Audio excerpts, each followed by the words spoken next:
Number 6, Nicholas Kempf. If offensive is chaotic, the smallest goalie on my list, 6'2", Nick Kempf, is calm. He is such a good goalie with strong fundamentals. He plays a bit deeper in his net than I would like for a goalie of his size, but he moves well and protects his angles. He's not exceptional in any one aspect. His lateral quickness is a notch or two below the best of this draft class, and I expect him to kind of fall down a little bit in the actual draft, but he reads the game really well. And unlike with, say, Mateka, I found Kemp's glove to be really solid in slow-mo viewings. It actually kind of was impressive at times. I think he plays similarly to Drew Comesso, with just a little bit less lateral quickness, but I think it's possible for him to develop. If he can work his leg strength and push-offs, I think he can be a really strong netminder. One aspect of his game that I really put stock into is, you might have heard a lot of draft pundits, they've been talking a lot about Cole Yzerman and him being the best goal scorer in this 2024 draft.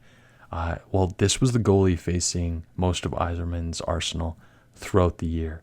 And that practice time played huge dividends, as I feel like Kempf got just so much better throughout the year. And you could tell in early viewings compared to later viewings.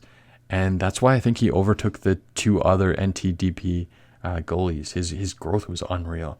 What scares me a little bit, though, with his development path is next year he's still going to be 1 year away from the NCAA. And I kind of hate how that potential has to kind of stall out. If he's going to wait a little too long in the USHL. Guyan last year was a good example of this. He probably went down some in the 2023 draft class if people were to do a little redraft. I would have liked to see Kempf in a better league this year, getting starts, but 1 year in the USHL is probably not the worst.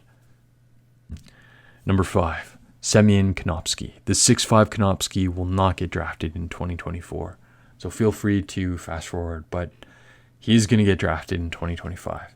This is by far one of the most underscouted but highly intriguing prospects of this draft, simply based on the fact that he played so few games.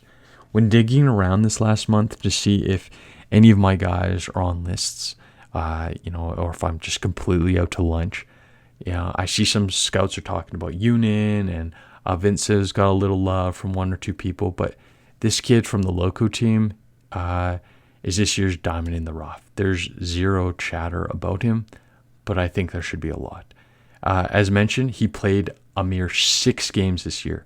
I watched 5 of those. And the reason he plays so few games is because he plays behind arguably the best 1-2 punch in the MHL with Sergei Murashov, Pittsburgh's stud goalie prospect, and Maxim Mayorov, a towering goalie prospect for the Dallas Stars, who I think has NHL upside as well.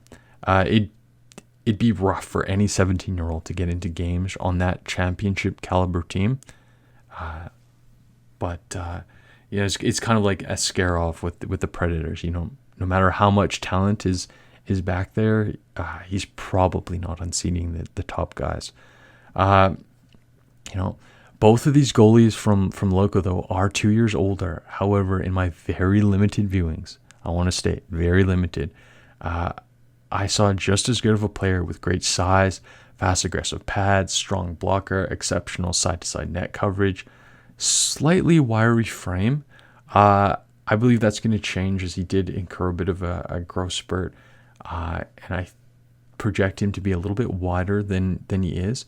I know that's a little bit debated in goalie circles, but he's so good positionally, like many of these Loco kids.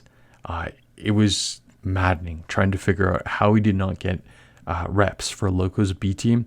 And I chalk this up to a bit of a misstep by rookie goaltending coach Igor Yakubovsky.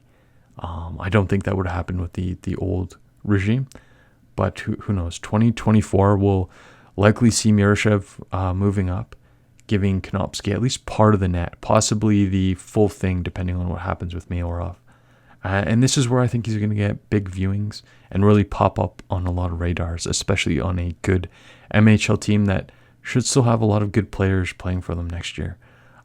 His limited viewings decree a higher ranking than 5. I really like this player, but I can't in good faith put him higher until I see more of a sample size and how he plays against better competition, really. Number 4, Kirill Zarubin. The 6'4" AKM Tula netminder is well-rounded with exceptional butterfly technique. He controls rebounds, moves side to side with average speed, and soaks up pucks down low. He isn't as aggressive or athletic of a goalie as, say, Aventsev. I keep mentioning this guy. I really like him. There's just some issues there. But with Zarubin, his positioning is lackluster at times, partially because he just isn't as fast as some other goalies, which kind of stunts his recovery on second chances and high danger chances. And it's a shame because his butterfly technique puts him in such a good position most of the time. I'm not as bullish on Zarubin as some goalie scouts seem to be, because I feel like he gives up a lot of weak goals and his focus at times is pretty below average. Positionally, I like his game. He plays a strong game. I just don't think his head or his legs are fast enough to really take advantage of his strong butterfly. He's not a dumb player. That's unfair to say. I just don't think he computes as fast as many of the players on this list, and that plays into tracking, reads, and even instinct a little bit. What I really like about this player, though, is how he has improved, and he's just climbed and climbed and climbed. His progress has sort of hockey sticked up this year, and that is growth you love to see on a goalie. He went from the AKM B team to the A team, and then took over the net by the end of the season, where he was the de facto number 1 in the playoffs. Konopsky didn't do that, albeit Konopsky is no Miroschev. What kept Zarubin a little lower on my list was the fact that AKM Tula had a much older D-core than the typical MHL team, and that veteran savvy created some fog in my viewings. They were a sneaky good system. They were playing some really good hockey, and I think that's meant to kind of like counteract the disparity between their team skills and some of the big MHL teams, and that's why they were really strong defensively. Zarubin is a great player. He's worth gambling on, especially in like the middle rounds if you can get him there. And I believe he can, or at least he has the potential to correct some of his weaknesses. Number 3, Mikhail Yegorov. I won't speak much on this 6'5" Omaha Lancer because I think the pundits and draft experts do a pretty good job at assessing this player and kind of link up to where I see him. I think he's going to be the first goalie taken in 2024, whether that's the second or third round. The potential and package is there. He's just so good. He's athletic with size and quickness. It just hasn't all completely come together yet, but there have been some glimmers of that, which is exciting. We've seen all facets of his game that great NHL goalies have. He's explosive from post to post. His quickness is exceptional. He stops a lot of pucks, reads plays well. His side-to-side pad work is very strong. Unfortunately, though, the book on Yegorov is he can be beat up high, and he's often beat up high by good shooters. And I worry that has the potential to be detrimental to him and his development if he can't remedy this poor glove and willingness to sort of drop down into the butterfly pretty early. He had a rough season with below average defensive core in front of him. But what really scares me is he's likely to spend one more year in the USHL. And I don't see a lot of really good shooters there next year, which means we're probably 2 seasons away from getting a good read on if Yegorov can actually protect the puck at the top of his net. It's a scary proposition. That's kind of like a long wait, but there's too much not to like. He does slip a bit for me, but he's too good of a prospect to slip far. Number 2, Christian Kirsch. Kirsch is a tall goalie with above average to elite quickness, skates really well for a goaltender, He grew 3 inches in the last year, and the growth was actually really noticeable on tape. You could see the difference in size. He came in registering at about 6'4" and change. The growth spurt caused a bit of sort of baby giraffitis where his upper body wasn't keeping up with his legs, and I had 1 or 2 viewings I really didn't like that much. But I believe this will be corrected as he kind of grows into his body. Kind of betting on that. His ability to read how a play can develop on the ice is like that of an NHL veteran. You can see it in his head. His little pivots with his skates. He's constantly sort of adjusting and knowing where the play is going. He tracks the puck so well. He's probably the best in his draft class when facing high danger one-timers, which really showcases his reads and his quickness. Even when he's getting shelled at the U18s, it always felt like he had a shot at sort of stopping the puck despite a plethora of high danger chances from very good players against his overpowered defensive system. You take Kirsch and you put him in, Canada's net at the U18 game where they played Switzerland, and he's probably being marveled over. He's just as good as Yegorov in terms of athleticism, except his positioning isn't as strong.